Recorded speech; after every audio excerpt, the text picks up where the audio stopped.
you have those tasks that you put off doing because you think it's just not a big deal, but it's a big enough deal, I should do it, but I don't want to do it?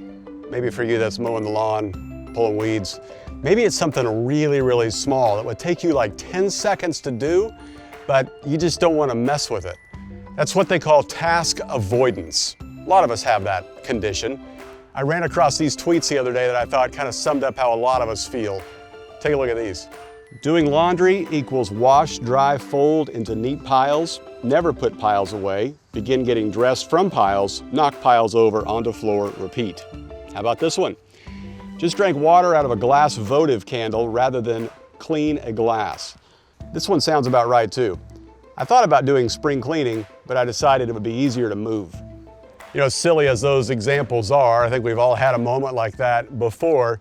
The reality is that the little things, the tiny little tasks that we often avoid, they could be big deals to other people.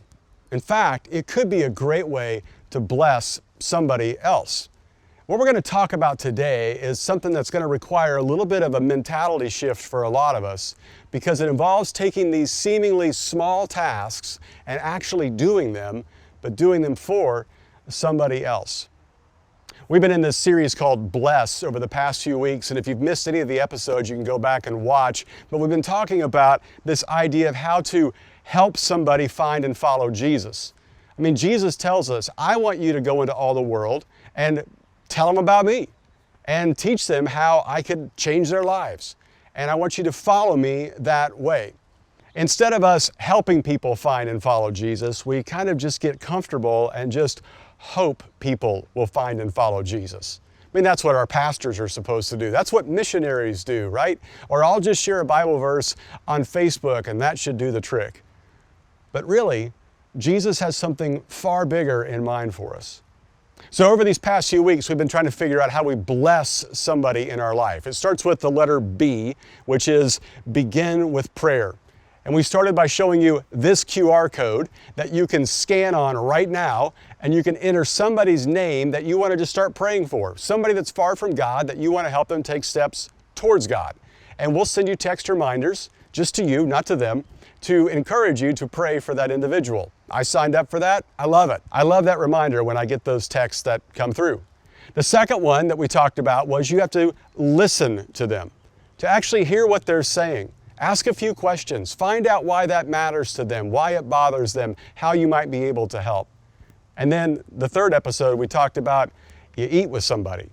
I mean, we can finally start eating with other people, right? So invite somebody over. Have a cookout. Have a picnic. Do something on your block or in your neighborhood. And what begins to happen when you do that is you begin to hear their story. You begin to hear their life and what it is that you might be able to do with our fourth letter, which is the letter S, which is to serve them. Now, I recognize that this idea of serving other people, it's not the easiest thing. In fact, for a lot of us, it's going to require a bit of a paradigm shift. As weird as it may be to serve somebody else, you might feel awkward, you might feel uncomfortable. The reality is you and I have each had somebody serve us, and it's been phenomenal. It's helped us in a way that we never thought was possible. Back in November, my oldest daughter and I flew to Missouri for a college visit, just to check out a school that she ended up saying yes to. And while we were there, we thought, hey, the movie theaters in Missouri are open. And we thought we should go see a movie. And Tenet had just come out, Christopher Nolan's new movie. And we love his movies. We thought this is going to be great.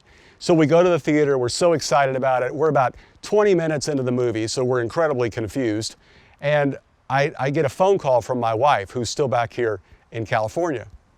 And I texted her back because I'm in the movie, right? We're knee deep in popcorn and we're watching a film and it's just amazing. So I text her back and I say, is it an emergency? She says, well, I guess so. There's a bat in the house. Great. So I get up from the movie and I leave the movie. I call my wife and I say, what are you talking about? And she said, well, when Sydney and I came back from walking the dogs, we came in the house and a bat followed us in and now it's in the house. What do I do?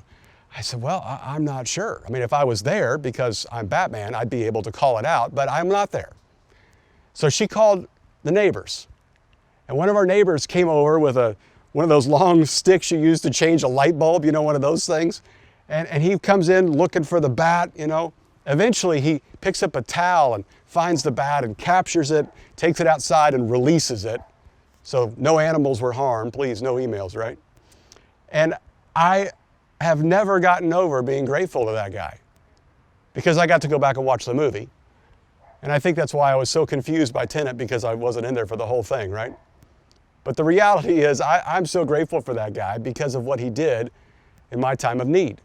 Now every time I see him, I call him Batman. You've had somebody bless you in that kind of way. That's helped you out when you thought, I don't know what to do.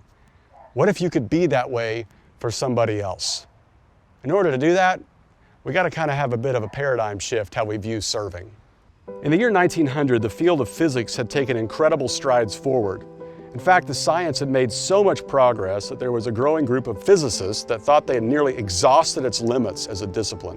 One of these physicists, Lord Kelvin, was a keynote speaker at the annual Assembly for British Association of the Advancement of Science. And yes, I'm sure that's just as stuffy as you might imagine it to be. Lord Kelvin took to the podium surrounded by a group of people who were convinced of their own brilliance and made a statement that is now infamous. He said, "There is nothing new to be discovered in physics now. All that remains is more and more precise measurement." That was basically Lord Kelvin doing a mic drop. There's nothing new to learn. And then 5 years later comes this guy. Something about this picture tells me Einstein wasn't invited to the British Tea Party for science. He published a paper on special relativity that turned everything that physicists were so sure of on its head. Einstein's work literally changed the way we understand our world. For 200 years, the science of physics was walking in one direction. After this, they go another way. It's what we call a paradigm shift. A paradigm shift is a fundamental change in approach of underlying assumptions. This paradigm shift that we have to make in our minds is our understanding of the value of serving people that we may not even know all that well, because it'll have a huge impact in them. Not just our hoping they find and follow Jesus, but in our helping them to find and follow Jesus.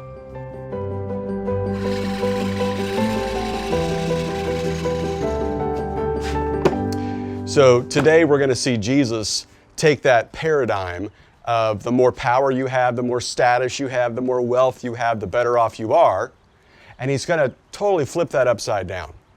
He's been doing that his entire ministry up until this point, and for the past 3 years, his followers have been following him along, just kind of watching him do things that were so counterintuitive. But today, we're going to read about a time when Jesus absolutely blew their minds when it came to this idea of the more stuff you have, the more success you have. And Jesus changes that completely. In fact, that's a paradigm that often gets kind of ingrained into our heads. We kind of think that the more status I have, the more wealth I have, the more social media followers I have, the bigger platform I have, thus the bigger difference that I can make. Jesus changes all of that. And he changes that by kind of taking his crown and putting it down and putting on an apron and changing the way everybody views power. There was a guy who was there, his name was John, and years later he writes down this moment. And if you've been around church at all, you've probably heard this story before. And the moment I start reading it, you're going to think, oh yeah, I know this. But I want you to think about it for the first time. I want you to hear these words with that idea of this paradigm shift for both them and for you. John records this stunning scene in his gospel. It was just before the Passover festival. Jesus knew that the hour had come for him to leave this world and to go to the Father. Having loved his own who were in the world, he loved them to the end. The evening meal was in progress, and the devil had already prompted Judas, the son of Simon Iscariot, to betray Jesus. Jesus knew that the Father had put all things under his power and that he had come from God and was returning to God. So he got up from the meal, took off his outer clothing, wrapped a towel around his waist. After that, he poured water into a basin and began to wash his disciples' feet, drying them with the towel that was wrapped around him. So I want you to think how strange that scene was for Jesus to completely change the hierarchy and the power structure. He was the traveling rabbi. Yes, he didn't look like the rest of the rabbis. Yes, he was basically a homeless man. Yes, they slept on, the ground and used rocks for pillows, but he was still Jesus. He was still kind of above them all. He was their teacher. And yet he decided to totally flip the idea of the higher and the stronger and the more powerful you are, the better you are, and exchange his crown for an apron, or to basically start serving them. Now, I want you to think about that for just a second. I mean, back then, the idea was that when you walked into a place to eat, there would be somebody standing at the door who would wash the feet of everybody who would eat there. And you think, well, that sounds like a pretty strange custom, which I guess in some ways it was. But back then, they didn't really have the foot care, let's say it that way, that we do. No one's getting a pedicure. No one's even trimming their nails. They're wearing sandals at best. Their feet are, let's just say it this way, disgusting. My family tends to think that I have disgusting feet. And I don't think it's because they're dirty. It's just because I have what some people refer to as finger toes. You have those? You can put a ring on them if you wanted to. I mean, they're just long. I could text with them. Anyway, so we were in the shoe store the other day, and I looked at my wife and I said, hey, do you think I could pull off the Birkenstocks? And she said, no. I mean, she didn't even think about it. She just said, absolutely not. That's actually kind of disgusting. I was kind of bitter by that. I did the whole thing of, hey, Jesus wore sandals and all of that. No, she ain't buying it. Anyway, so when it comes to the way things worked back then, people, they were really kind of disgusted with their own feet. But the way they would eat, they kind of reclined at tables and their feet kind of spread out there, and they all had to kind of look at them and smell them. And so somebody was always there to wash feet. And when they get there, can you imagine this? When they get there, they discover that there's no servant there to wash their feet. You talk about that moment in class when the teacher asks a question and you don't want to answer, so you start looking around. It's got to be the way this is. They're all looking at each other like, are you kidding me? I'm not doing it. Are you going to do it? And maybe I'll just act like I don't make eye contact.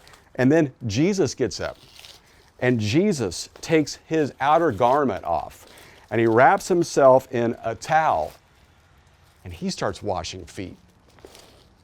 Now, first of all, that would be a little bit, kind of unsettling for them to see their master, their rabbi, go ahead and begin to wash their feet. I mean, not only is it a disgusting thing that they're allowing their rabbi, their savior, to do, they lived in a culture of honor and shame. In other words, the highest ranking member isn't supposed to do this. They're supposed to be given this culture of honor. They're not going to let their Lord, their master, their rabbi, do this position of a lowly slave. And so when Jesus does this, it's not just disgusting. It's taking on a position of not just even servanthood, but almost to be shamed to take care of their feet.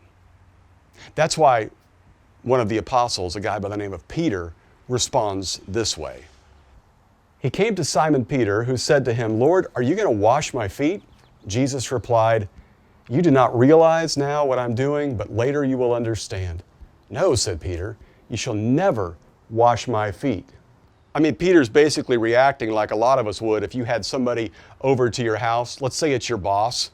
They come over to the house and you're trying to make sure everything's nice for them. You're having dinner, and they just decide at the end of the meal to get up and go clean your toilets. I mean, that'd just be weird, right? You'd feel really bad. And that's kind of what's going on here. Peter felt awkward. He felt bad, and he just thought, there's no way Jesus should be doing this. But take a look at how Jesus responds. Jesus answered, unless I wash you, you have no part with me.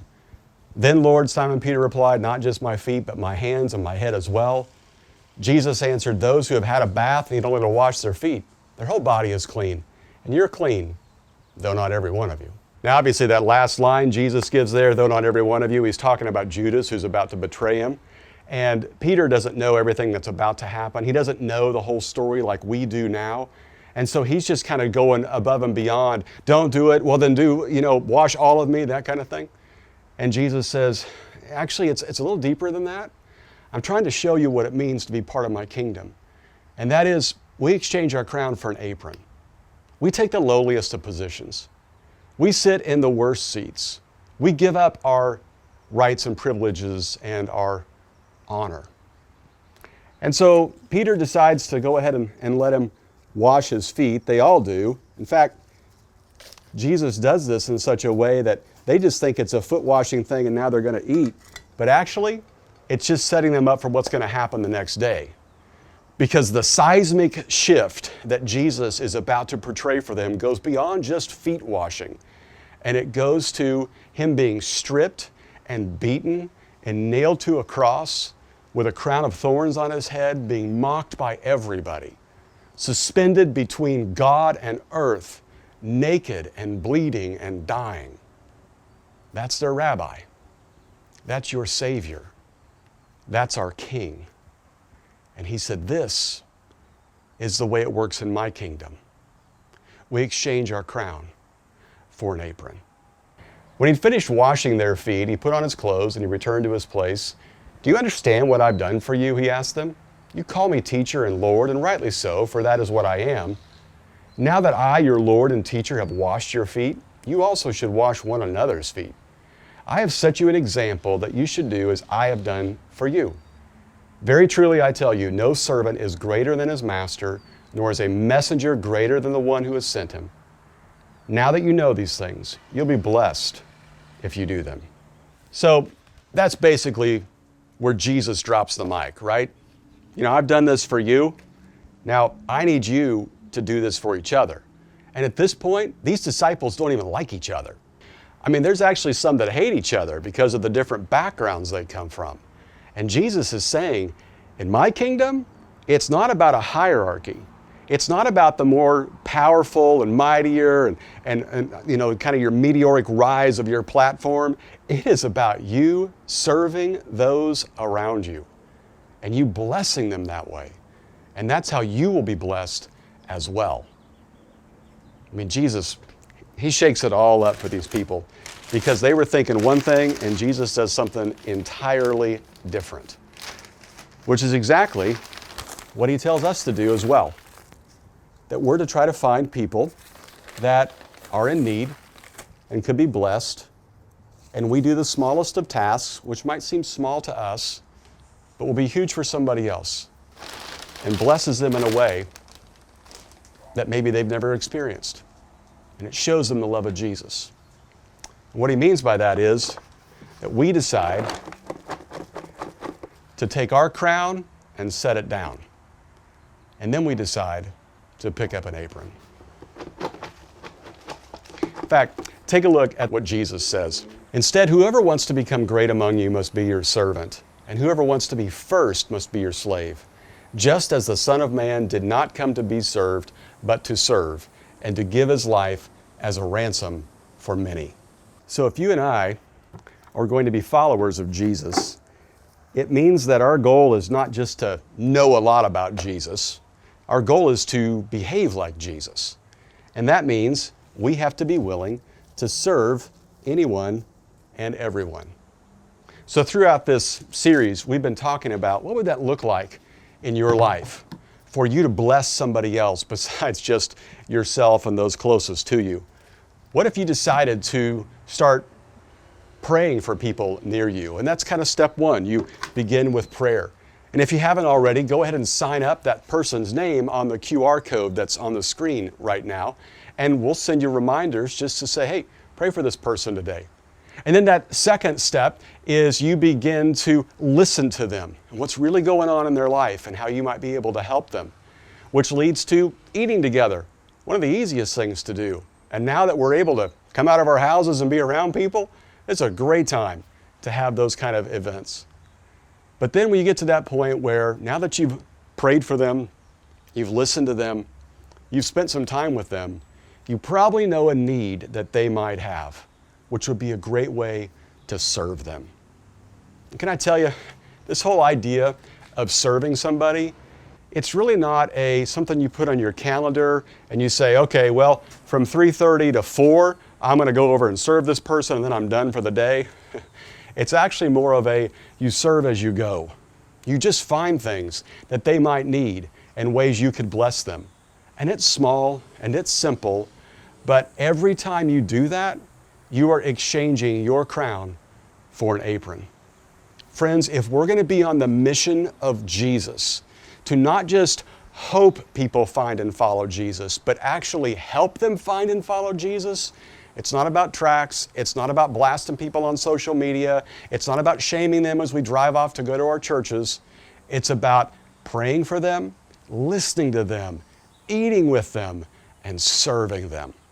When we begin to do this in these small, simple ways, not only do we begin to show Jesus to somebody else, but we become more like Jesus ourselves because we're exchanging our crown for an apron. So let me ask you this. In what setting could you begin to serve? Maybe it's in your neighborhood. Maybe it's something as simple as picking up after your dog when you take them around. Maybe it's as simple as putting your dumpsters up or somebody else's dumpsters up. Maybe it's talking to your neighbors when they come outside and asking them more than just how you doing. Maybe it's finding somebody that has a need and you seeking to meet it. Maybe the location is at your office. You haven't been there in a while, but now that you're back, you recognize that people are just different now. We've been through a traumatic experience. Asking them questions, finding out how you can help, encouraging them, offering to pray for them goes so far. Maybe for you, it's with your own family.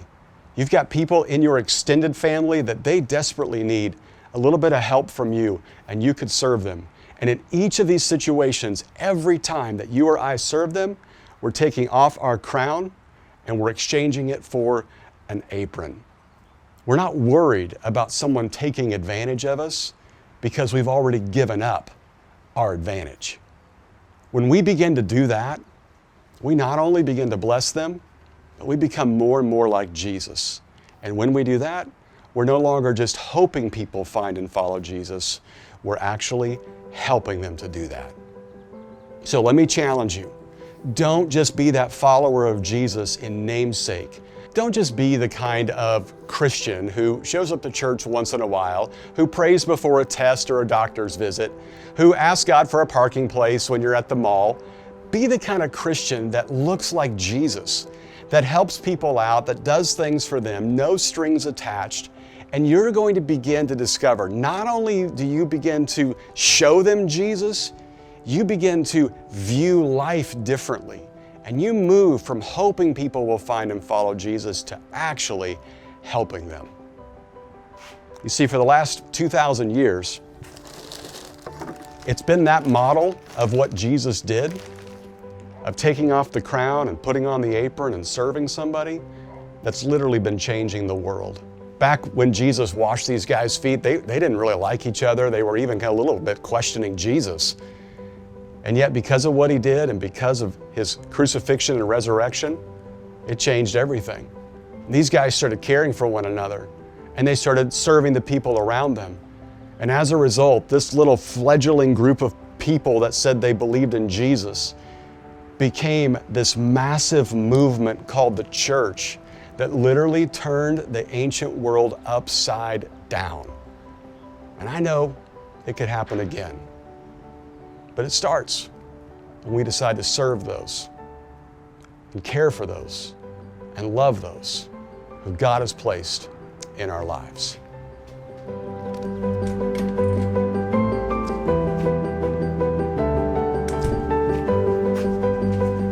Thank you so much. Absolutely. God bless.